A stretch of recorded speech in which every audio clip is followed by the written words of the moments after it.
प्यारे बच्चों, आप सभी का स्वागत है हमारे यूट्यूब चैनल पर जिसका नाम है सनक फॉर फिजिक्स। और आज हम हमारी यूनिट 1 की रिवीजन सीरीज़ का लेक्चर नंबर 3 लेकर आए हैं। तो चलिए शुरू करते हैं। इस लेक्चर में मैं सभी बड़े क्वेश्चंस करवाऊंगा। लेक्चर हो सकता है थोड़ा सा बड़ा बन जाए, लेकिन सारे बड़े क्वेश्चन इसके अंदर है, तो इस लेक्चर को देखना बहुत इंपॉर्टेंट है आपके लिए। तो पहला जो हमारा टॉपिक है वो आदर्श गैस और वास्तविक गैस में अंतर। सबसे पहले मैंने यहाँ पर परिभाषा लिखी है कि वह गैस जो प्रत्येक दाब ताप आयतन पर आदर्श गैस नियमों की पालना करती है वह आदर्श गैस कहलाती है, और जो गैस पालना नहीं करती है वह वास्तविक गैस कहलाती है। आदर्श गैस के अणुओं के बीच में जो अंतराण्विक आकर्षण बल होता है वो शून्य होता है। वास्तविक गैस में यह बल शून्य नहीं होता है। आदर्श गैस में अणुओं का जो आयतन है वो लगभग नगण्य होता है या लगभग शून्य होता है। वास्तविक गैस में अणुओं का आयतन लगभग शून्य नहीं होता है। चौथा हम बात करें कि वो आदर्श गैस का जो कुल दाब है वो केवल बाहरी दाब के बराबर होता है। आदर्श गैस की स्थिति में जो आंतरिक दाब है वो शून्य होता है, परंतु वास्तविक गैस की स्थिति में जो कुल दाब है वो बाहरी दाब और आंतरिक दाब के योग के बराबर होता है। पांचवी बात करें हम तो आदर्श गैस का आयतन जो है वो पात्र के आयतन के बराबर होता है। वास्तविक गैस में जो गैस का आयतन होता है वो पात्र के आयतन के बराबर नहीं होता, पात्र के आयतन में से थोड़ा सा कम होता है। छठी और अंतिम बात कि आदर्श गैस की जो अवस्था समीकरण होती है वो पी बराबर NRT होती है, और वास्तविक गैस की अवस्था समीकरण ये होती है P + AN²/V² × V - NV बराबर RT। इसको कहते हैं हम वन डबल समीकरण, ठीक है, जो कि एक इम्पॉर्टेंट टॉपिक है। यह आंतरिक दाब क्या होता है और ये आयतन में कमी कैसे आई है ये हम आगे पढ़ेंगे इस लेक्चर में जब हम बात करेंगे वन डबल समीकरण की। अभी के लिए आप ये ध्यान रखिए कि आदर्श गैस और वास्तविक गैस में ये 6 अंतर होते हैं जो आपको पता होना चाहिए। नेक्स्ट हमारा टॉपिक है आदर्श गैस नियम। मैंने आपको बताया परिभाषा में कि वह गैस जो प्रत्येक दाब ताप आयतन पर आदर्श गैस नियम की पालना करती है वह कहलाती है आदर्श गैस। तो ये आदर्श गैस नियम कौन कौन से हैं? ये नियम है 6 प्रकार के जो मैंने यहाँ लिख दिए हैं शॉर्ट में। यह एक रिवीजन वीडियो है इसलिए यहाँ डिटेल में इनकी बात नहीं करेंगे, केवल बात कि होते क्या है। तो बॉयल का नियम, नियत ताप पर गैस का दाब उसके आयतन के व्युत्क्रमानुपाती होता है।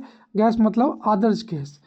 चार्ल्स का नियम, नियत दाब पर आदर्श गैस का आयतन उसके ताप के समानुपाती होता है। गैल-लुसाक का नियम, नियत आयतन पर आदर्श गैस का दाब उसके ताप के समानुपाती होता है। अवोगाद्रो का नियम, यदि दो गैस का ताप दाब और आयतन समान है तो उनमें समान आयतन में उपस्थित अणुओं की संख्या भी क्या होगी? समान होगी। डाल्टन का नियम, यदि एक गैसों का मिश्रण आपको दे रखा है और उस मिश्रण में गैस जो है आपस में अभिक्रिया नहीं करती तो गैस का कुल दाब उसके आंशिक दाब गैस उस मिश्रण में उपस्थित गैसों के आंशिक दाब के योग के बराबर होगा। ग्राम का नियम, समान दाब समान ताप पर गैस के विसरण की दर उसके घनत्व के वर्गमूल के व्युत्क्रमानुपाती होती है। अब ये तीनों तो सिंपल है, इसमें तो कोई समझने वाली बात नहीं है। मैं आपको यहाँ पे चौथा पांचवा नियम जो है वो समझाना चाहता हूँ। तो चौथा नियम जो है वो है डाल्टन के आंशिक दाब का नियम, ठीक है। चौथा नियम कौन सा है? यह है डाल्टन के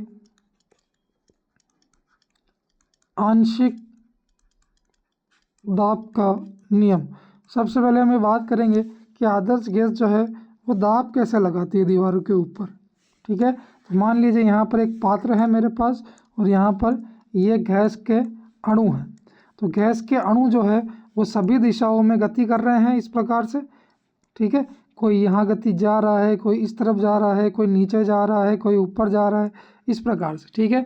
तो जब ये अणु जो है इसकी बात करें, जब ये अणु इन पात्र की दीवारों से टकराते हैं तो दीवार के ऊपर एक बल लगाते हैं, ठीक है। क्या लगाते हैं? एक बल लगाते हैं, एक लंबवत बल F परपेंडिकुलर लगाते हैं, ठीक है। इस दीवार का जो क्षेत्रफल है वो मान लेते हैं कितना है? A है।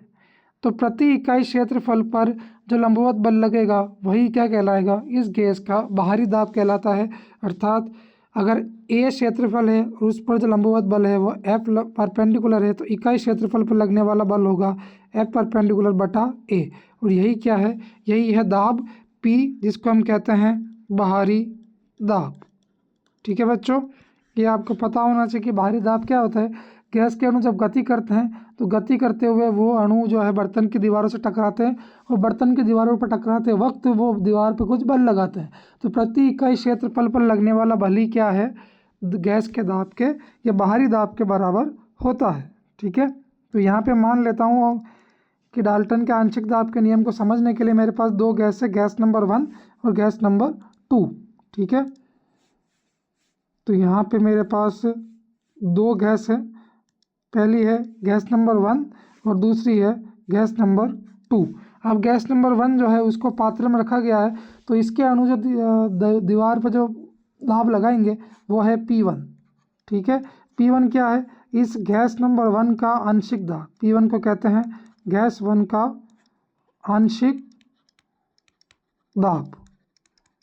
ठीक है, और दूसरी गैस जो है जब वो केवल पात्र में भरी जाती है तो ये जो इसके अणु जो दाब लगाएंगे गैस पात्र की दीवारों पे वो है P2। तो P2 है सेकेंड गैस का आंशिक दाब।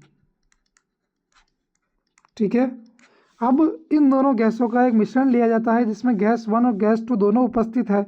तो इस मिश्रण में ये जो मिश्रण है इसका जो कुल दाब होगा वो इन दोनों गैसों के आंशिक दाब के योग के बराबर होगा यदि ये दोनों गैसें अभिक्रिया नहीं करती। तो पहली लाइन क्या है कि यदि गैस 1 और 2 अभिक्रिया नहीं करती, यह इंपॉर्टेंट है, अगर अभिक्रिया हो गई तो यह नियम लागू नहीं होगा। अभिक्रिया नहीं करती तो इस मिश्रण का कुल दाब P इन गैसों के आंशिक दाब के योग के बराबर होता है। यह है डाल्टन के आंशिक दाब का नियम। अब हम बात करते हैं पांचवें नियम की, जो कि इम्पोर्टेंट नियम है, जिसे हम कहते हैं आवागाद्रो का नियम। आवागाद्रो का नियम। ठीक है, तो आवागाद्रो के नियम के लिए भी हमें यहाँ पर एक गैस माननी पड़ेगी, एक नहीं अपितु दो पात्र मानेंगे हम। ठीक है, ये दो पात्र हैं और इन पात्रों में दो गैस रखी हुई है। ठीक है, दो गैस है दो पात्र के अंदर। तो मान लीजिए पहली गैस है ये वाली, ठीक है, जिसके अणु मैं लाल रंग से दिखा रहा हूँ, और दूसरी गैस है ये वाली जिसके अणु मैं सफ़ेद रंग से दिखा रहा हूँ। ठीक है, तो ये हो गई आपकी गैस नंबर 1 और ये हो गई आपकी गैस नंबर 2। अब मान लेते हैं कि ये दोनों गैसें ताप, इन दोनों गैसों का जो ताप है वो है T1, इसका है T2, इसका दाब है P1, इसका है P2। अब इसका आयतन है V1, इसका आयतन है V2। तो ये आवागाद्रो का नियम क्या कहता है? आवागाद्रो का नियम कहता है कि यदि दोनों गैसों का ताप समान है, अर्थात T1 बराबर क्या होगा T2, दोनों गैसों का दाब समान है अर्थात P1 बराबर P2, तो समान आयतन में गैस के मोलों की संख्या भी क्या होगी? समान होगी, अर्थात समान आयतन में जो गैस के मोलों की संख्या है वो भी क्या होगी? समान होगी। यह कहलाता है आवागाद्रो का नियम। तो यहाँ पे हमारे सभी गैस नियम जो है वो पूरे हो जाते हैं। अब हम बढ़ते हैं आगे, और आगे हम देखेंगे अगला बड़ा टॉपिक जो कि है वान डर वाल समीकरण। ठीक है, वान डर वाल समीकरण ये हमारा अगला बड़ा टॉपिक है, वान डर वाल समीकरण। अब यह समीकरण होती क्या है? सबसे पहले आपको ये पता होना चाहिए कि समीकरण क्या होती है, क्या परिभाषा है इसकी। तो वास्तविक गैस की अवस्था समीकरण को वान डर वाल समीकरण कहा जाता है। ठीक है, वास्तविक गैस की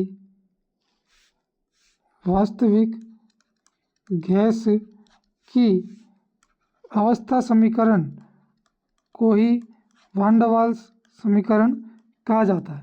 अब ये समीकरण क्या होती है? तो ये समीकरण का जो रूप होता है वो आपको पता होना चाहिए। समीकरण है P + A n²/v² into v - nb बराबर nRT।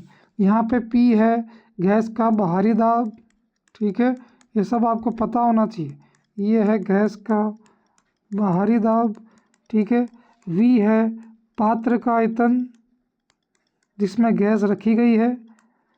n है यहाँ पर मोलों की संख्या, गैस के मोलों की संख्या, और A और B जो है यहाँ पर वो है नियतांक, ठीक है।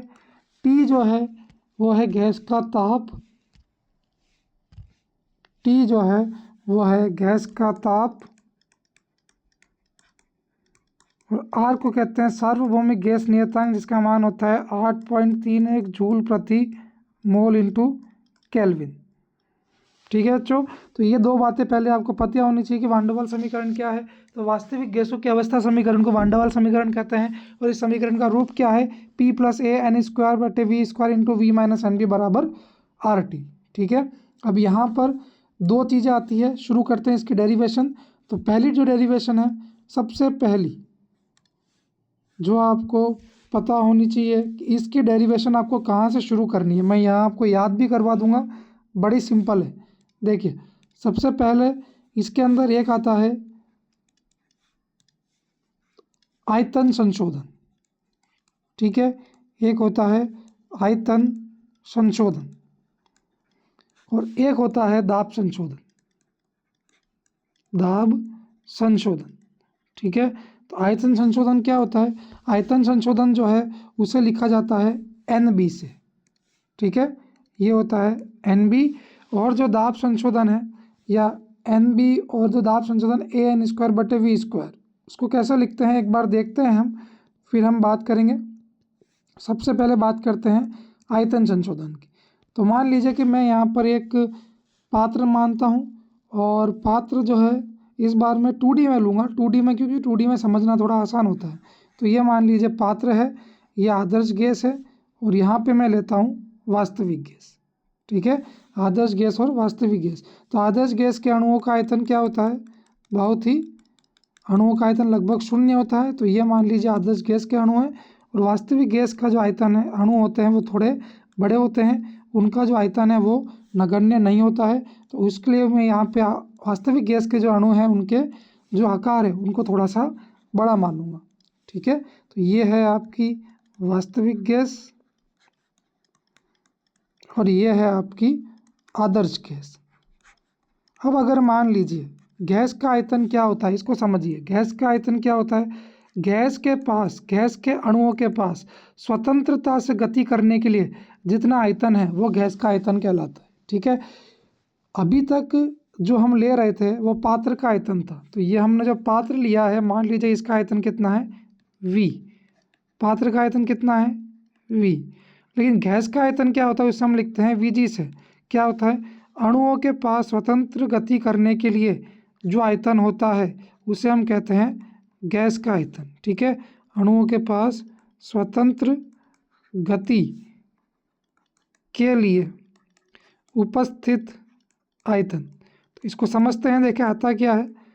तो जो आदर्श गैस है यहाँ पर, ये वाली गैस, ठीक है, इसके अणुओं को जब एक कोने में इकट्ठा करेंगे, इसके जितने भी अणु हैं उनको एक कोने में इकट्ठा करेंगे, तो कोने में इकट्ठा करने पर इस प्रकार से इकट्ठा हो जाएंगे। ठीक है, अब आप देखिए, अगर कोई अणु है, अगर वो इस पात्र में गति करना चाहता है तो उसके पास कितना आयतन उपस्थित है, इस वाला आयतन को छोड़ के, क्योंकि इस आयतन में तो पहले से अणु उपस्थित है तो वो यहाँ पे गति नहीं कर सकता। तो ये जो आयतन है जो अणु के पास है स्वतंत्र गति के लिए, ये कहलाता है गैस का आयतन। और आदर्श गैस की परिस्थिति में ये जो आयतन है ये लगभग पात्र के आयतन के बराबर होता है। इसलिए आदर्श गैस में जो गैस का आयतन होता है वो लगभग क्या होता है, पात्र के आयतन के बराबर होता है, क्योंकि इसमें अणुओं का जो आयतन है वो लगभग 0 होता है। तो अणुओं द्वारा घेरा गया आयतन भी लगभग नगण्य होता है या लगभग 0 होता है। ठीक है, अब वास्तविक गैस की बात करें तो वास्तविक गैस में जो अणु होते हैं उनकी साइज़ थोड़ी बड़ी होती है। जब इनको इकट्ठा किया जाएगा साइड में इस प्रकार से, तो अणुओं द्वारा घेरा गया जो आयतन है वो नगण्य नहीं होगा। ठीक है, अणुओं द्वारा घेरा गया आयतन वास्तविक गैस में कितना है, ये आयतन नगण्य नहीं है। ठीक है, अगर पात्र के आयतन की तुलना में अगर बात करें तो आयतन नगण्य नहीं है। तो वास्तविक गैस की स्थिति में जो गैस का आयतन है वो क्या है, इस आयतन को छोड़ के, यानी ये वाला। ठीक है, तो वास्तविक गैस की स्थिति में हमको जो पात्र के आयतन में से कुछ आयतन माइनस करना पड़ेगा, तभी हमारे पास गैस का आयतन आएगा। तो ये गैस का आयतन हो जाता है V, और जो हम माइनस करते हैं वो होता है B। ये B क्या है, अणुओं द्वारा घेरा गया आयतन। यहाँ पे मैंने गैस कितने ली है, 1 मोल।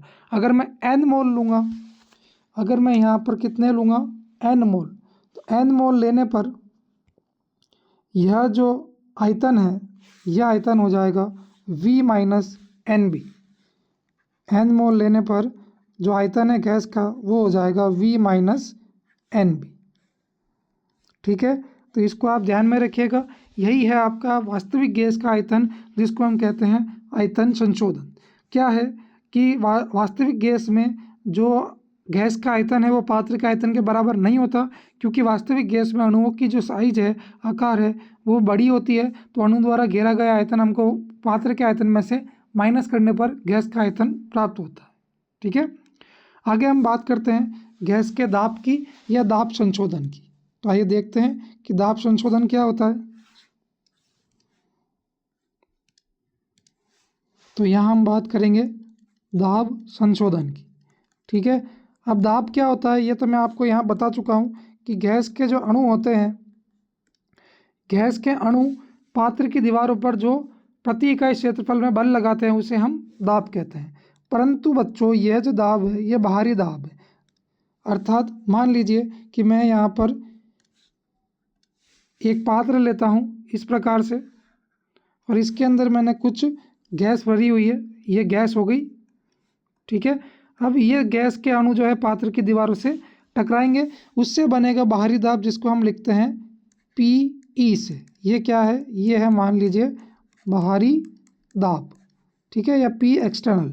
अब आदर्श गैस के अणुओं के बीच में जो आकर्षण का बल होता है वो शून्य होता है, परंतु वास्तविक गैस के अणुओं के बीच में आकर्षण का बल शून्य नहीं होता है। तो वास्तविक गैस के अणु एक दूसरे को एक आकर्षण बल से क्या करेंगे, आकर्षित करेंगे, एक दूसरे पर बल आरोपित करेंगे। ठीक है, तो वास्तविक गैस में ये जो बल है ये शून्य नहीं होता है। तो इसको समझने के लिए मैं यहाँ पे मान लीजिए एक अणु लेता हूँ, जो कि ये अणु है, ये वाला। ठीक है, और इसको हम मानते हैं कि ये अणु A है, और इसको बहुत सारे दूसरे अणुओं ने घेर रखा है जो कि B अणु है। इस प्रकार से ये अणु कौन से हैं, ये अणु हैं B अणु। अब ये B अणु जो है इस A अणु पर एक आकर्षण बल लगाएंगे, ये इसको अपनी तरफ खींचेंगे, तो इस बल की वजह से भी एक दाब बनेगा। ठीक है, बल है, क्षेत्रफल है, तो दाब शून्य नहीं हो सकता, तो इस बल की वजह से भी एक दाब बनेगा, और इसे हम कहते हैं आंतरिक दाब PI, क्योंकि यह अणुओं के बीच में बल जो लग रहा है उसकी वजह से आ रहा है। ठीक है, अब इस PI का जो मान आता है, ये PI इस अणु A की सांद्रता और इस अणु B की सांद्रता के समानुपाती होते हैं। तो ये समानुपाती होंगे अणु A की सांद्रता के, A की सांद्रता के, और ये दाब समानुपाती होंगे अणु B की सांद्रता के। ठीक है, अब अणु A और अणु B की सांद्रता कैसे निकालेंगे, तो इसको निकालने के लिए हम एक सूत्र का उपयोग करेंगे, और वो सूत्र है, यहाँ मैं इसको डिलीट कर रहा हूँ क्योंकि हमको जगह चाहिए। तो A की जो सांद्रता है, सांद्रता निकालने का एक सूत्र है मोलों की संख्या बटे में आयतन। ठीक है, मोलों की संख्या बटे में आयतन। ठीक है, तो मोल की संख्या कितनी है मान लेते हैं N मोल है, तो और आयतन कितना है मान लेते हैं V है, तो A की सांद्रता हो जाएगी N बटा V। ऐसे ही जो B है उसकी सांद्रता भी हो जाएगी N बटा V। जो PI है वो समानुपाती आएगा N बटा V A की सांद्रता और N बटा V B की सांद्रता।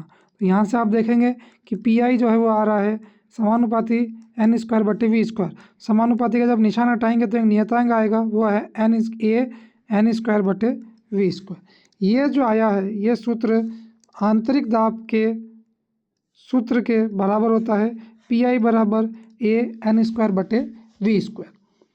अब अवस्था समीकरण कैसे लिखते हैं, तो हम यहाँ लिखते हैं गैस का दाब इंटू गैस का आयतन बराबर NR गैस का ताप। और आदर्श गैस की अवस्था समीकरण जब लिखेंगे, आदर्श गैस के लिए आंतरिक दाब जो होता है वो शून्य होता है, इसलिए जो गैस का दाब है वो केवल बाहरी दाब के बराबर होता है।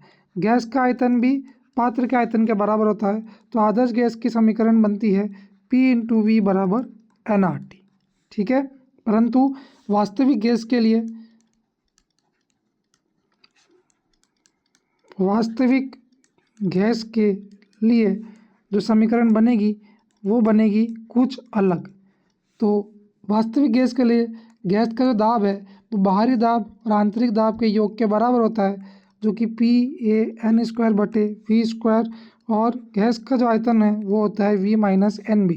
इन दोनों को इस समीकरण में रखेंगे तो हमें वास्तविक गैस की समीकरण मिलेगी, जिसे हम वान डर वाल समीकरण भी कहते हैं। तो P+AN²/V² इंटू V-NB बराबर nRT। ये आ गई है हमारी वान डर वाल समीकरण, और यहाँ हमारी जो डेरिवेशन है वान डर वाल समीकरण की वो ख़त्म होती है। ये एक इम्पॉर्टेंट क्वेश्चन है, इसको आप देख लीजिएगा, समझ लीजिएगा। आगे हम बढ़ते हैं। तो हमारा अगला जो इम्पोर्टेंट टॉपिक है वो है कार्नो इंजन। तो कार्नो इंजन क्या होता है, पहले हम उस पर थोड़ी सी बात करेंगे, ठीक है। चलिए, तो ऊष्मागति का द्वितीय नियम हम पिछले लेक्चर में पढ़ चुके थे, और उसके अनुसार एक ऐसी मशीन बनाना असंभव है जो कि संपूर्ण ऊष्मा को कार्य में परिवर्तित कर दे, ठीक है। ऊष्मागति का जो द्वितीय नियम है वो यह कहता है कि एक ऐसी मशीन बनाना असंभव है जो उसको दी गई सारी के सारी ऊष्मा को कार्य में रूपांतरित कर दे, ठीक है। तो इंजन क्या करता है, जैसे मैंने आपको बताया था पहले लेक्चर में कि भाप इंजन क्या करता है। भाप इंजन में या इंजन जो है वो क्या करता है, वो ऊष्मा ग्रहण करता है या उसके अंदर कुछ ईंधन होता है, उसको जलाता है और उससे कार्य उत्पन्न करता है, ठीक है। तो ऊष्मागति का द्वितीय नियम ये बात बताने से या इस बात से साफ मना कर देता है कि आप ऐसा इंजन नहीं बना सकते जिसको सारी जो ऊष्मा आप देंगे वो सारी ऊष्मा को कार्य में परिवर्तित कर देगा, ठीक है। अच्छा, फिर एक सवाल आता है कि यह इंजन अगर सारी के सारी ऊष्मा को कार्य में रूपांतरित नहीं कर सकता तो कितनी ऊष्मा को करेगा। क्या वो 80% ऊष्मा को करेगा या 90% ऊष्मा को कार्य में रूपांतरित करेगा। क्योंकि हम क्या चाहते हैं, हम ऐसा इंजन बनाना चाहते हैं जो ज़्यादा से ज़्यादा ऊष्मा को कार्य में रूपांतरित करे और हमको ज़्यादा से ज़्यादा कार्य उत्पन्न करके दे, ठीक है। जो इंजन जितना ज़्यादा काम करेगा वो हमारे लिए उतना अच्छा है। लेकिन ऊष्मागति का द्वितीय नियम कहता है कि कोई भी इंजन या कोई भी मशीन सारी के सारी ऊष्मा को कार्य में रूपांतरित नहीं कर सकती। तो एक सवाल आता है कि कितनी ऊष्मा को कार्य में रूपांतरित करेगी। 80% ऊष्मा को करेगी, 90% ऊष्मा को करेगी या 70% ऊष्मा को करेगी। तो इसका जवाब दिया किसने, कार्नो ने। और कार्नो ने बोला कि मैं एक आदर्श इंजन बनाता हूँ। एक आदर्श इंजन वह होता है जिसके अंदर किसी प्रकार की कोई भी ऊर्जा की हानि नहीं होती है, साथ ही इसमें जो ईंधन की तरह काम करेगा वो काम करेगा आदर्श गैस। जैसे पेट्रोल इंजन में पेट्रोल करता है, डीजल इंजन में डीजल करता है, वैसे ही कार्नो इंजन में ईंधन की तरह कौन काम करेगा, आदर्श गैस काम करेगा। तो कार्नो ने एक ऐसा इंजन बनाया जो कि आदर्श था, जिसमें ऊर्जा की किसी प्रकार की कोई हानि नहीं होती है, जिसमें जो कार्य पदार्थ की तरह रूप में जो काम लिया जाता है वह आदर्श गैस ली जाएगी। तो इस इंजन से ज़्यादा जो दक्षता है वो किसी इंजन की नहीं आएगी, ठीक है। तो कार्नो ने बोला कि मैं एक ऐसा इंजन बनाता हूँ जिसकी दक्षता सबसे ज़्यादा होगी और दुनिया में उपस्थित कोई भी इंजन इस इंजन के बराबर काम नहीं कर सकता, ठीक है। तो आइए देखते हैं कार्नो ने क्या किया फिर। तो सबसे पहले तो मैं आपको बता दूं कि इस इंजन के जो घटक हैं, 4 घटक होते हैं इसमें। सबसे पहला होता है, अच्छा इससे पहले आप सिंपल से एक बात समझ लीजिए कि इस इंजन में मुख्यतः होता क्या है। इंजन के अंदर एक होता है ऊष्माशयी, ठीक है। ये ऊष्माशयी है। ऊष्माशयी का मतलब जहाँ से ऊष्मा ली जाएगी, ठीक है। और ऊष्माशयी जो होता है वो होता है T1 टॉप पर, ठीक है। एक दूसरा ऊष्माशयी और होता है, ये होगा T2 टॉप पर। मैं इसको कहता हूँ स्रोत, ठीक है। इसको मैं कहूँगा स्रोत है। यह ऊष्माशयी यानी इसके अंदर ऊष्मा भरी हुई है, ठीक है। इससे मर्जी पड़े उतनी ऊष्मा अपन ले सकते हैं, ठीक है। यह दूसरा ऊष्माशयी है जो कि T2 टॉप पर है। इसको मैं कहता हूँ सिंक। इसको आप मर्जी हो उतनी ऊष्मा दे सकते हैं, ठीक है। और यहाँ बीच में क्या होती है, वो ईंधन है जो कि जो कि जलता है या जो जिस पर कार्य किया जाता है तो हमको क्या मिलता है, कार्य प्राप्त होता है। तो यहाँ पर जो ईंधन होता है वो है यहाँ पर आदर्श गैस। तो कार्नो इंजन में होता क्या है, कार्नो इंजन में स्रोत जो कि ताप T1 पर है, इससे कुछ ऊष्मा ग्रहण की जाती है जो कि मान लीजिए Q1 है। और वो ऊष्मा जो है उस ऊष्मा से कुछ कार्य करके मान लीजिए W कार्य किया, तो वो W कार्य जो है वो किया गया और बची हुई ऊष्मा Q2 जो है वो इस सिंक को दे दी जाती है। तो कार्नो इंजन में बड़ा सिंपल सा मैं आपको जनरल बता रहा हूँ कि एक सोर्स होता है जिसका ताप T1 है, यहाँ से कार्य पदार्थ कुछ ऊष्मा ग्रहण करता है जो कि Q1 है, वो कुछ कार्य करता है, ठीक है, और फिर कुछ ऊष्मा जो है वो Q2 इस सिंक को दे देता है जो कि T2 पर है। यहाँ पे आपको ध्यान रखना है कि T1 का मान T2 से क्या होगा, ज़्यादा रहेगा। जैसे मैं आपको सिंपल सा एक उदाहरण दूँ, पेट्रोल इंजन। तो पेट्रोल इंजन में क्या होता है, जो हमारी गाड़ी में होता है, बाइक में होता है, तो उसमें क्या होता है, उसमें जो आपने किक मारी तो क्या हुआ, स्पार्क हुआ।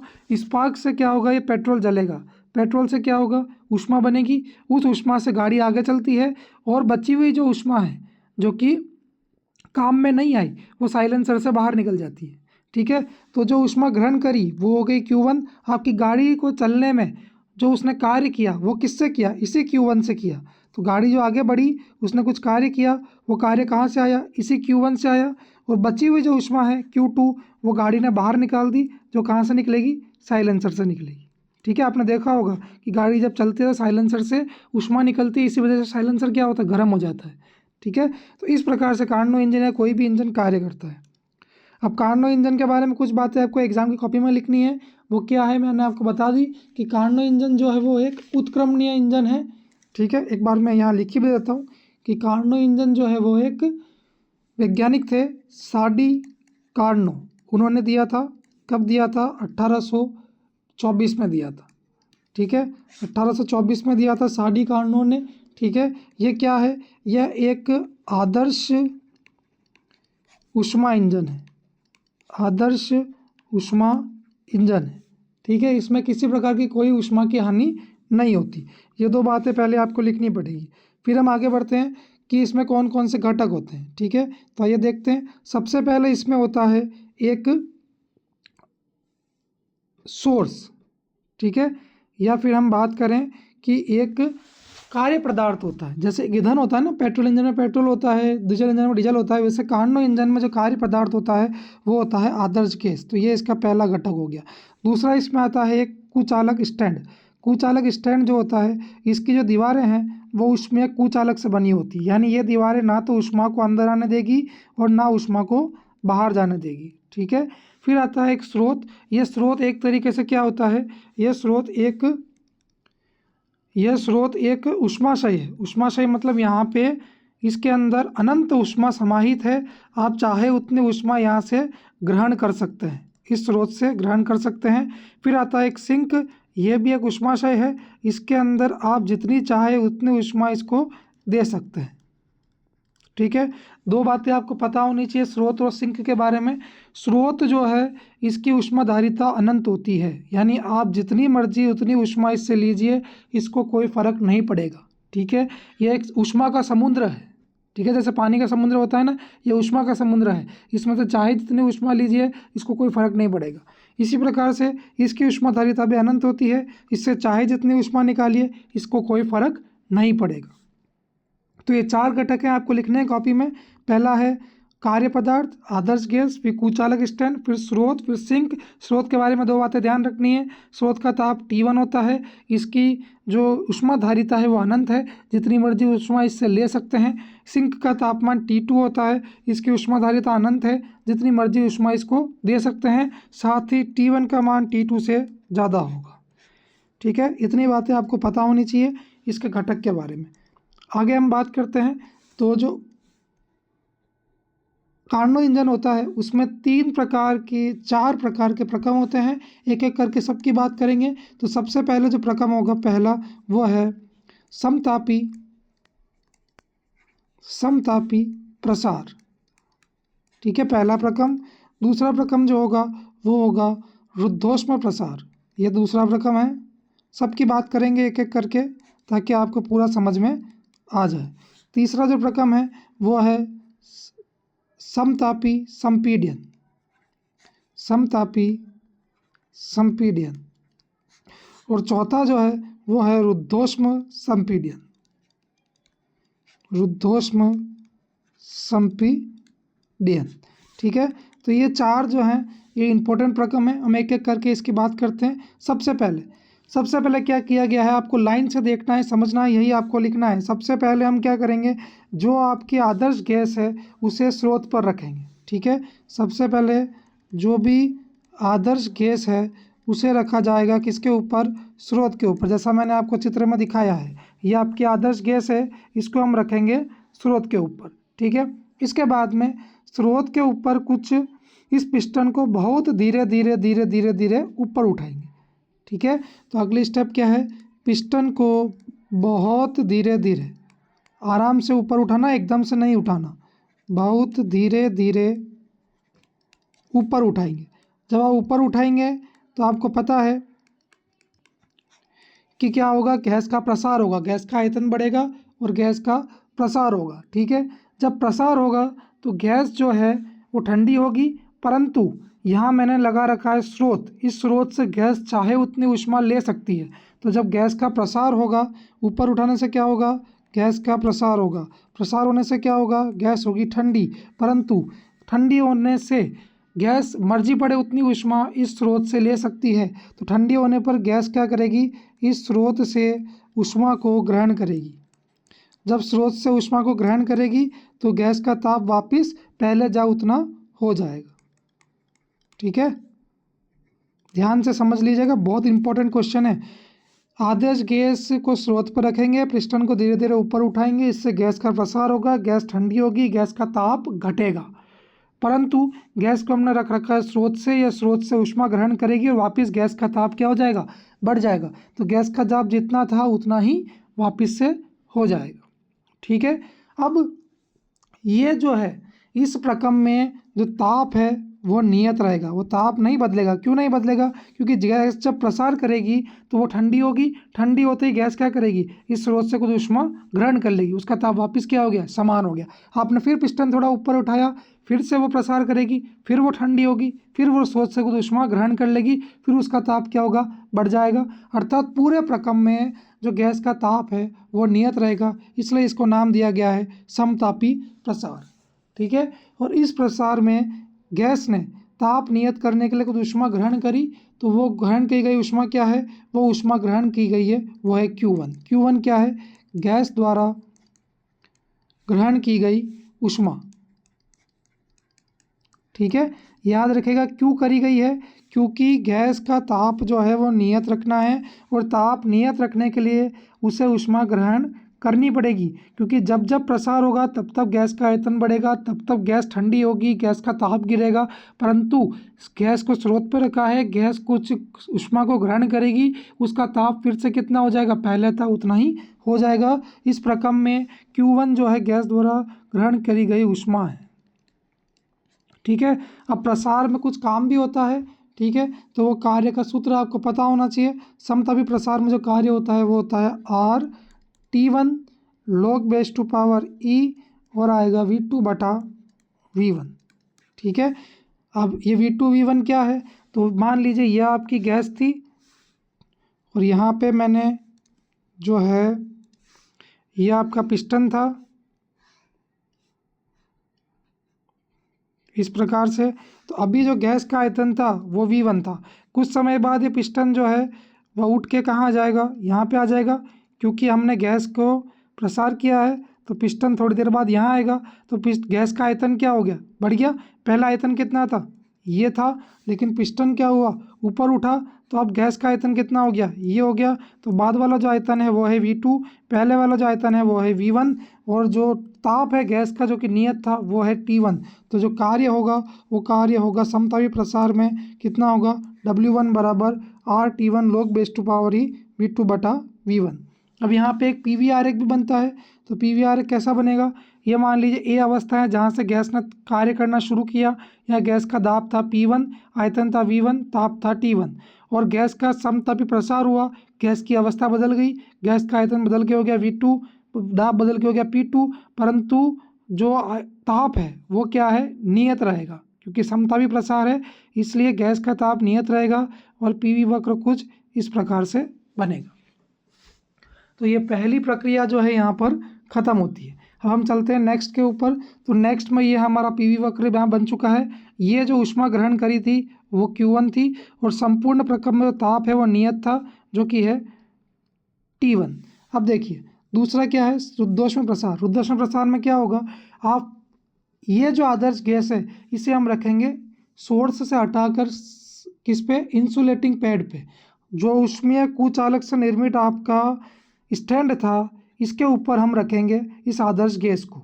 ठीक है, तो अब इसमें क्या करेंगे, इसमें हम जो हमारा आदर्श गैस है, आदर्श गैस को किस पर रखेंगे, कुचालक स्टैंड पर, कुचालक स्टैंड पर रखेंगे। और फिर से हम क्या करेंगे, इस पिस्टन को ऊपर उठाएंगे। पिस्टन को जब ऊपर उठाएंगे तो गैस का क्या होगा, आप सबको पता है कि गैस का होगा प्रसार। अब जब गैस का प्रसार होगा तो गैस होगी ठंडी। ठीक है, गैस का जो ताप है वो क्या रहेगा, घट जाएगा। ठीक है, अब यहाँ पर यह मत सोचेगा गैस वापस से ऊष्मा ग्रहण करके ताप को नियत कर लेगी। क्यों, क्योंकि यहाँ पर सिंक नहीं है, यहाँ पर है इंसुलेटिंग स्टैंड। इंसुलेटिंग स्टैंड यानी कि कुचालक स्टैंड है, इसकी जो दीवारें हैं वो ऊष्मीय कुचालक से बनी है, ना तो ऊष्मा अंदर आएगी और ना ऊष्मा बाहर जाएगी। ठीक है, वो पिस्टन को भी कैसे उठाएंगे, तेज़ी से उठाना है। पिस्टन को तेज़ी से उठाएंगे, प्रसार होगा, गैस ठंडी होगी, गैस का ताप क्या होगा, घट जाएगा। इस प्रक्रम में अब क्या होगा, इस प्रक्रम में जो कार्य किया जाएगा वो कार्य का सूत्र होता है W बराबर, अब ये ध्यान रखिएगा जो कार्य होगा उसको हम लिखेंगे W2 से, और सूत्र आएगा R(T2 - T1) बटे में 1 माइनस गामा। ठीक है, तो ये हमारा रुद्धोष्म प्रसार में आदर्श गैस द्वारा किया गया कार्य है। ठीक है, अब आप देख रहे हैं कि यहाँ पर क्या होगा, यहाँ पर क्योंकि ना ऊष्मा अंदर आ सकती है ना ऊष्मा बाहर जा सकती है, तो इस केस में यहाँ पर जो आदर्श गैस है वो B से जाएगी, उसकी अवस्था परिवर्तित हो जाएगी। तो अवस्था मैं मानता हूँ परिवर्तित हो गई, और परिवर्तित होकर वो हो गई C। ठीक है, तो अब आदर्श गैस जो है उसकी अवस्था हो जाएगी C। अब C पे जो दाब है वो होगा P3, प्रसार हुआ है तो आयतन बदलेगा V3, और चूंकि कोई ऊष्मा अंदर नहीं गई, कोई ऊष्मा बाहर नहीं गई, तो गैस का ताप भी क्या होगा, बदल जाएगा। तो गैस का ताप हो जाएगा अब T2। ठीक है, तो ये P3 V3 T2 जो है ये गैस की अगली अवस्था है, जो कि कब प्राप्त हुई, रुद्धोष्म प्रसार से प्राप्त हुई। ठीक है, आदर्श गैस को स्टैंड पर रखना है, स्टैंड पर रखने के बाद तेज़ी से पिस्टन को उठाना है, गैस का प्रसार होगा, गैस ठंडी होगी, गैस का ताप घट जाएगा। जो कार्य किया जाएगा इस प्रक्रम में वो ये रहा, और जो PV आरेख है वो इस प्रकार से आएगा। अगला जो प्रक्रम है वो है समतापी संपीड़न, जो कि आदर्श गैस या जो इंजन है उसका तीसरा प्रक्रम है। इस प्रक्रम में क्या होगा, इस प्रक्रम में आपको जो आदर्श गैस है उसे किस पे रखना है, आदर्श गैस को हम रखेंगे सिंक पे, आदर्श गैस को सिंक पर रखना है। ठीक है, आदर्श गैस को रखना है सिंक के ऊपर। सिंक के ऊपर रख के आदर्श गैस का जो पिस्टन है उसे धीरे धीरे अब क्या करेंगे, कंप्रेस करेंगे। पहले हम क्या कर रहे थे, प्रसार कर रहे थे, तो हम पिस्टन को ऊपर उठा रहे थे। अब हम क्या करेंगे, इसका संपीड़न करेंगे, तो पिस्टन को नीचे दबाएंगे। ठीक है, तो आदर्श गैस का जो पिस्टन है, इस पात्र का जो पिस्टन है उसे हम नीचे की ओर प्रेस करेंगे या उस पिस्टन को नीचे दबाएंगे। ठीक है, तो नीचे दबाने से क्या होगा, आदर्श गैस जो है वो उसका संपीड़न होगा। ठीक है, यानी आदर्श गैस का संपीड़न होगा, और संपीड़न होने से क्या होगा, संपीड़न होने से जो आदर्श गैस का जो ताप है वो ताप क्या होगा, बढ़ जाएगा। ठीक है, अब ये जो पिस्टन को नीचे आपने दबाया है इसे आप धीरे धीरे दबाएंगे। ये भी ध्यान रखिएगा कि पिस्टन को जो आप दबाएंगे तो पिस्टन को कैसे दबाना है, धीरे धीरे धीरे धीरे इसको प्रेस करना है। ठीक है, तो मैं यहाँ लिख देता हूँ ताकि आपको कन्फ्यूजन नहीं रहे। पिस्टन को नीचे दबाएंगे लेकिन धीरे धीरे। इससे क्या होगा, गैस का संपीड़न होगा, गैस का ताप बढ़ेगा। परंतु हमने गैस को कहाँ रखा है, सिंक पे, और मैंने आपको बताया कि सिंक को आप जितनी चाहे उतनी ऊष्मा दे सकते हैं। तो ये गैस क्या करेगी, इस सिंक को कुछ ऊष्मा दे देगी, और सिंक को जो ऊष्मा दी गई है वो है Q2। ठीक है, सिंक को ऊष्मा दे दी तो उससे क्या होगा, गैस का ताप जो बढ़ा था वो फिर से घटकर पहले जितना हो जाएगा। ठीक है, तो अब क्या होगा, अब ये सिंक को ऊष्मा देगी, और Q2 ऊष्मा किसको देगी, ये सिंक को गैस जो है वो दे देगी। इससे इसका ताप क्या रहेगा, नियत हो जाएगा। ठीक है। तो यहाँ आप देख रहे हैं ताप नियत है और गैस का संपीड़न हो रहा है, इसलिए हम इसे कहते हैं समतापी संपीड़न। ठीक है, तो इसको आप ध्यान से देख लीजिए। आदर्श गैस को सिंक पर रखना है, पिस्टन को धीरे धीरे नीचे दबाएंगे, गैस का संपीड़न होगा, उसका ताप बढ़ जाएगा। ताप बढ़ने से उसका ताप बढ़ेगा, ताप बढ़ने पर आदर्श गैस जो है कुछ ऊष्मा सिंक को प्रदान करेगी, सिंक को जो ऊष्मा प्रदान करी वो Q2 है, फिर से आदर्श गैस का ताप नियत हो जाएगा। ठीक है, तो T1 और यहाँ पे क्या है T2 है। अब इसी प्रकार से पूरी प्रक्रिया के दौरान जो आदर्श गैस का ताप है वो T2 ही रहेगा। ठीक है, ध्यान रखिएगा इस बात को। आदर्श गैस का जो ताप है वो पूरी प्रक्रिया के दौरान T2 रहेगा। आप फिर से थोड़ा इसको कंप्रेस करेंगे, फिर से इसको संपीड़न होगा, फिर से इसका ताप बढ़ेगा, फिर से वो Q2 को सिंक देगा, फिर से वो ताप नियत हो जाएगा। तो ये क्या होगा, चलता रहेगा और इस प्रकार से आदर्श गैस की जो अवस्था है वो बदल जाएगी और वो अवस्था बदल के हो जाएगी अब D। तो ये मान लीजिए वो D अवस्था है। यहाँ पर इसका दाब हो जाएगा P4, आयतन हो जाएगा V4 और ताप हो जाएगा T2। T2 सेम ही रहेगा, जो यहाँ ताप था वही यहाँ रहेगा, क्योंकि जब जब ताप बढ़ेगा तब वह सिंक को ऊष्मा दे देगी और उसका ताप क्या हो जाएगा, नियत हो जाएगा। ठीक है, अब आगे बढ़ते हैं और अंतिम आदर्श गैस ऊष्मा इंजन की लास्ट प्रक्रिया जिसको हम कहते हैं रुद्धोष्मा संपीड़न। सेम तरीका है, फिर से क्या करेंगे, अब जो आदर्श गैस को है वो हम रखेंगे इंसुलेटिंग यानी कि कुचालक स्टैंड पर। आदर्श गैस को रखा जाएगा कुचालक स्टैंड पर। कुचालक स्टैंड पर रखने के बाद में आदर्श गैस का पिस्टन जो है उसे नीचे की ओर दबाया जाएगा तेज़ी से। ठीक है, तो पिस्टन को तेज़ी से नीचे की ओर दबाएंगे। इससे क्या होगा, इससे गैस का संपीड़न होगा। गैस का संपीड़न होने के बाद में गैस का ताप जो है वो बढ़ेगा, परंतु अब ये ऊष्मा इसको देकर ताप को नियत नहीं कर सकती, क्योंकि यह कुचालक स्टैंड है। ये जिस दीवारों से बना है वो उसमें कुचालक है, ये ना ऊष्मा को अंदर आने दे सकते हैं ना बाहर आने दे सकते हैं।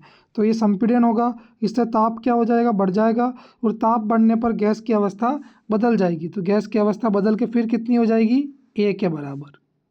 ठीक है, तो ये गैस की अवस्था बदल गई। यहाँ पे दाब था P4, आयतन था V4, वो बदल के हो जाएगा P1 V1 और ताप कितना हो जाएगा, ताप हो जाएगा T2 से T1। यहाँ पे ताप था T2, यहाँ भी ताप था T2, लेकिन ये ताप यहाँ बदल के हो जाएगा T1। ठीक है, तो इस प्रकार से आपको एक चक्रीय प्रक्रम देखने को मिलेगा। ये दाब अक्ष है, ये आयतन अक्ष है। ठीक है, यहाँ पर अब ये प्रकार से ये जो प्रक्रम है, पूरा प्रक्रम ये है आदर्श गैस का चक्रीय प्रक्रम। यहाँ पर इस प्रक्रम में आदर्श गैस ने कुछ ऊष्मा भी सिंक को दी थी, तो मैं बताता हूँ आपको, ये Q1 है, तो जो ऊष्मा सिंक को दी वो Q2 है। तो यहाँ पे हम इसको भी दर्शाएंगे कि ये जो ऊष्मा सिंक को दी गई है ये Q2 है। ठीक है, तो ये 4 प्रक्रम है। अब हम आते हैं आगे कि आदर्श गैस जो है इस पूरी चक्रीय प्रक्रम में कितना कार्य करेगी। तो मैंने आपको अभी बताया कि जो आदर्श गैस का जो इंजन है, जो अपना कार्नो इंजन है, उसकी बात करें तो पूरे चक्रीय प्रक्रम में कितना कार्य करेगी, इसको छोटे से कंसेप्ट समझना कि मैंने इसको Q1 दिया। ठीक है, Q1 इसको ऊष्मा इसको दी और Q2 ऊष्मा जो है वो इसने सिंक को दे दी। जो हमने देखा Q1 ऊष्मा इसने स्रोत से ली और Q2 ऊष्मा इसने सिंक को दे दी और कुछ कार्य भी किया जो कि W है। तो ये W कितना है, तो इसको देखने के लिए मैं आपको बड़ा सिंपल बताऊं। अगर Q1 ऊष्मा उसने सोर्स से ली है, ठीक है, और W उसने कार्य किया है, तो Q2 का मान कितना होगा, ध्यान से देखना, Q1 माइनस W। ठीक है, Q2 का मान कितना होगा, Q1 माइनस W। अगर ये समझ में नहीं आया तो इससे समझो कि Q2 इसने सिंक को दी, यहाँ से कार्य निकला कितना, W, तो W प्लस Q2 किसके बराबर होगा, Q1 के बराबर, क्योंकि ये जो ऊष्मा ली है यही ऊष्मा से कुछ कार्य बनेगा और यही ऊष्मा क्या है, उसका कुछ भाग सिंक पे जाएगा। तो यही ऊष्मा के 2 भाग हो रहे हैं, एक जा रहा है कार्य में और दूसरा जा रहा है सिंक को। ठीक है, तो यहाँ ऐसे भी लिख सकते हैं कि Q2 प्लस W ये आएगा किसके बराबर, Q1 के बराबर। तो W कितना आएगा यहाँ पे, Q2 माइनस Q1। तो ये जो है ये ऊष्मा इंजन यानी कार्नो इंजन में किए गए कार्य के बराबर होता है। अब इसको आपको कॉपी में कैसे लिखना है, तो मैंने आपको बताया था कि समतापी प्रसार में जो कार्य होगा वो ये रहा, ठीक है। रुद्धोष्म प्रसार में जो कार्य है वो ये रहा। तो इसी प्रकार से कार्य समतापी संपीड़न और रुद्धोष्म संपीड़न में भी होगा, और समतापी संपीड़न में जो कार्य होगा वो होगा माइनस का R T2 log V3/V4, ठीक है, ये याद होने चाहिए। इसी प्रकार से रुद्धोष्म संपीड़न में जो कार्य होगा वो होगा W4 बराबर माइनस का R T2 minus T1 1 minus gamma, ठीक है। अब जो कुल कार्य है वो कुल कार्य आएगा 4 ही प्रक्रम में किए गए कार्य के बराबर W1 plus W2 plus W3 plus W4। इन सब के मान रखना, और आप देखोगे कि W1 और W3 जो है, ठीक है, या फिर W2 और W4 ये दोनों कट जाएंगे, और आपके पास जो कुल कार्य आएगा वो आएगा Q1 माइनस Q2। तो आपको यही लिखना है कि कुल कार्य जो है कार्नो इंजन में वो Q1 माइनस Q2 के बराबर होता है। इसके बाद में कार्नो इंजन में एक पॉइंट और आता है जिसको हम कहते हैं कार्नो इंजन की दक्षता। क्या कहते हैं? कार्नो इंजन की दक्षता। अब दक्षता को लिखते हैं ईटा से, और ईटा क्या है?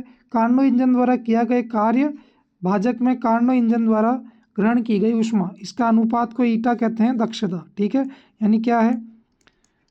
कार्नो इंजन द्वारा किया गया कार्य और इंजन द्वारा ग्रहण की गई ऊष्मा,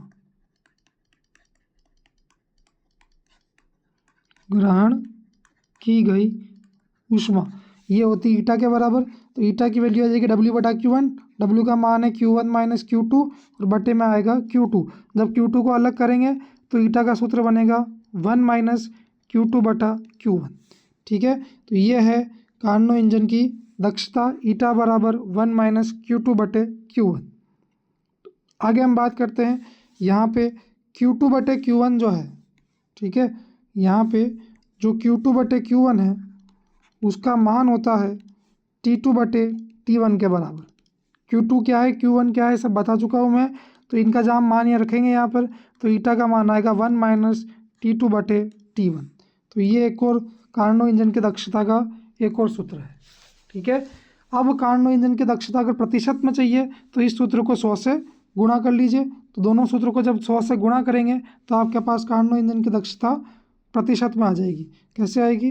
तो ईटा प्रतिशत बराबर 1 माइनस Q2/Q1 इंटू 100 बराबर 1 माइनस T2/T1 इंटू 100, ठीक है। इसी प्रकार से इसको भी जब 100 से गुणा करेंगे तो प्रतिशत में आ जाएगा, ठीक है। अब एक आखिरी बिंदु है कार्नो इंजन का, वो क्या है कि ईटा का मान है 1 माइनस Q2/Q1। अगर प्रतिशत में बात करूँ तो इंटू आएगा 100। तो यदि किसी इंजन की दक्षता जो है वो 100% है, इसका मतलब है इंजन की दक्षता 100% है, इसका मतलब है कि वो सभी कार्य को, ये दक्षता को कैसे लिखते हैं? दक्षता को लिखते हैं W/Q1 इंटू 100। तो अगर इसको 100% रखेंगे तो देखते हैं हमारे पास क्या स्थिति बनती है। तो ईटा का मान रखेंगे हम 100, W/Q1 इंटू 100, इस 100 से 100 कट जाएगा और आएगा W/Q1 बराबर 1, यानी W बराबर Q1। तो आप देख रहे हैं कि जितना भी जो ऊष्मा इंजन ने ग्रहण करी है वो कार्य में रूपांतरित हो चुकी है, और ऊष्मागतिकी के द्वितीय नियम के अनुसार ये संभव नहीं है, इसलिए किसी भी इंजन की दक्षता 100% नहीं होती, ठीक है। इसी प्रकार से आप जो दूसरा सूत्र है जो कि है ईटा बराबर 1 माइनस T2/T1, इससे भी इसको समझ सकते हैं। ईटा बराबर कितना है? 1 माइनस T2/T1। अगर ईटा इंटू 100, अगर परसेंट में बात करूँ तो अगर ईटा को 100% होना है तो इसके लिए T2 को क्या होना पड़ेगा? 0। ईटा बराबर 100 रखो, T2 का मान कितना आएगा? 0। अगर समझ में नहीं आया तो मैं यहाँ कर देता हूँ कि यहाँ पे ईटा का वैल्यू अगर मैं 100 रखता हूँ तो वैल्यू आएगी 1 माइनस T2/T1 इंटू 100। 100 से 100 क्या हो जाएगा? कट जाएगा। तो 1 माइनस T2/T1 बराबर 1, 1 से 1 कट जाएगा और T2 का मान कितना आ जाएगा? 0। T2 क्या था? सिंक का था। T2 क्या है? देखो सिंक का ताप, और सिंक का ताप शून्य नहीं हो सकता, क्योंकि हमने जो भी डेरिवेशन करी है उसमें T2 और T1 दोनों क्या है, ज़ीरो नहीं हो सकते, और T1 का मान T2 से हमने बड़ा माना है, तो T2 का मान कभी शून्य नहीं हो सकता। इसलिए T2 का मान शून्य नहीं होने की वजह से ईटा का मान कभी भी 100% नहीं हो सकता। ठीक है, तो मेरे ख्याल से ये वीडियो थोड़ी बड़ी बन गई है। अब हम मिलेंगे अगले वीडियो में, जहां हम देखेंगे कार्नो प्रमेय और साथ में हम देखेंगे जूल प्रभाव और जूल थॉमसन प्रभाव। Thank you.